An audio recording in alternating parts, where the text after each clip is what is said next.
Helen Keller, so brave and inspiring to us in her deafness and blindness, once wrote a magazine article entitled 3 Days to See.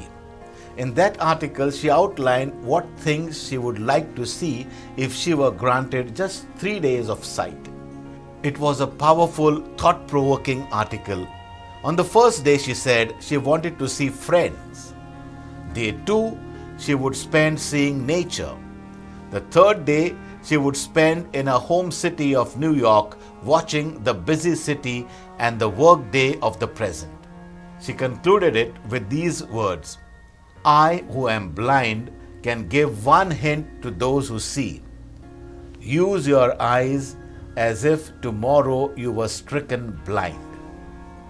As bad as blindness is in the 20th century, however, it was so much worse in Jesus' day.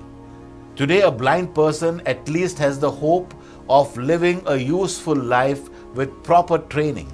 Some of the most skilled and creative people in our society are blind. But in the first century Palestine, blindness meant that you would be subject to abject poverty. You would be reduced to begging for a living.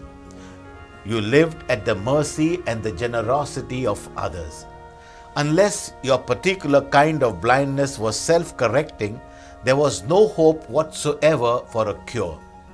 The skills that were necessary were still centuries beyond the medical knowledge of the day. Little wonder then that one of the signs of the coming of the Messiah was that the blind should receive their sight. When Jesus announced his Messiahship, he said, "The Spirit of the Lord is upon me. He has sent me to recover sight to the blind." The story of the healing of blind Bartimaeus should suggest to us that there are 3 kinds of blindness. For a few moments, let us examine each. The first kind of blindness is represented by the beggar sitting by the road leading to Jericho. Mark tells us that his name was Bartimaeus. We don't know much about him. We don't know his age, length of blindness, or what caused his infirmity. We know nothing about his family, his friends, his past life. We know him only because of the impact that Jesus had upon his life. He was blind Bartimaeus. I cannot begin to imagine physical blindness. I do remember years ago visiting a cave, the name of which I cannot now remember. Once the tour group got inside, the guide turned off the light switch. It was so completely dark that you could almost feel it. I remember looking around in all directions, but my eyes were totally useless. Then he threw the floodlights back on again. I suppose those brief moments of total darkness were the closest I ever came to understanding the horror of blindness. When Christ came down the roadside, Bartimaeus sought his help. He probably had already been to all the available doctors and miracle workers. He found them all helpless. Yet that day, even in his blindness, he saw more clearly than did the crowd. He knew that Jesus could release him from the prison house of darkness. That he saw clearly. Day after day, the world passed by Bartimaeus, not really seeing him, not really caring about him. He heard the sound of camels, the shouts of children, the gossip of the women, the business talk of the men, but he saw not a thing. So he simply sat there, day after day, until one day he cried out, "Jesus, Son of David, have mercy on me." Jesus said, "Your faith has made you well." What is it that we say when we comprehend something? We say, "Oh, I see." This was the sight that Bartimaeus had. He physically lacked sight, but he still saw further than most. The first blindness then is represented by Bartimaeus. It was a literal blindness. The second kind of blindness in the story relates to the men who followed Jesus, the disciples. When Jesus began his way into Jerusalem, he told the 12 of the dreadful things that would soon befall all of them. It was not the only time he spoke of the coming agony. 3 times, Luke records, that Jesus tried to warn them. On the first occasion, Luke writes, "But they understood none of these things." On the second occasion, he writes, "But these sayings were hid from them." On the third occasion, Luke records, "But they did not grasp what he said." Thus the disciples suffered from a kind of blindness. They were blind as to the nature and person of Jesus. They loved him passionately, but they did not understand him. They were spiritually blind. They had sight, yet they failed to see. They were blind as to the meaning of the events that were happening around them. This blindness affected their behavior. Look what they did. They tried to keep the poor beggar coming from Jesus. I don't know why. I don't know if they knew why, but they did. They tried to keep young children from seeing him. We expect such actions from the Pharisees and the Sadducees, but these were the disciples, the men who genuinely loved him. It was not until the stone was rolled away on Easter Sunday morning that the disciples were really able to see Jesus.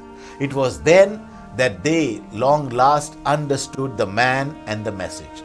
It was then that they became apostles instead of disciples. It was then that they brought the people to him and moved mountains for him. It was then that they went into the street, preached the message of the gospel of Christ, and brought the world to the feet of Christ. But these things only occurred when they could see. The first blindness was that of Bartimaeus. Physically, he could not see. The second blindness was that of the disciples before the resurrection. Their eyesight was all right, but they could not see what really mattered, the true nature of Christ. Either is a lamentable blindness. Yet, there is a third kind of blindness that is far worse. It is the blindness of you and me. Bartimaeus lacked eyes. The disciples lacked knowledge, but we have both, and we still fail to see. We don't see the precious gift of life itself. Life can be wonderful. It should be. It can be. But it won't be until we open our eyes. We don't see the blessings of physical health until a severe illness strikes. Then we wonder how it was that we could have gone so long without giving thanks to God for our health. But we do. We don't see our loved ones. That is until we are on the verge of losing them. Then we wonder why it was that we took them for granted and why we never did the things that we intended to do. We take life for granted. That is until a diagnosis of terminal cancer comes in. Then days, indeed hours, become precious to us. All of those worries that bog down our lives now seem so trivial and minor to us. We are blind to the preciousness of life until it is threatened or curbed for us. Somehow, you and I have got to start kicking out the junk of our lives and start making room for people. There are too many lonely people in the world. There are too many sick people in the world. There are too many lost souls in the world. And yet, somehow we do not see all. We do not really see so good. We do not see the preciousness of life. We do not see the blessings that we have. Saddest of all, we do not see the message of Jesus. Nothing is so important to us in life as that, but we don't see it. And what possible excuse do we have? We can't seem to get it through our heads and our hearts that Jesus Christ is Lord and Savior. It is He that is in control. He is the Lord of history. He came to make us whole and to perfect this good work within us, and He is sufficient for our every need. He expects from us total love and total commitment. Why can't we see that? But for those of us who are blind, there is hope. For Jesus came to heal the blind. It happened to Bartimaeus. It happened to the disciples. It can happen to you. How do we go about it? All that is necessary is that we cry out as did the blind beggar centuries ago. Lord, that I should receive my sight. Praised be Jesus Christ.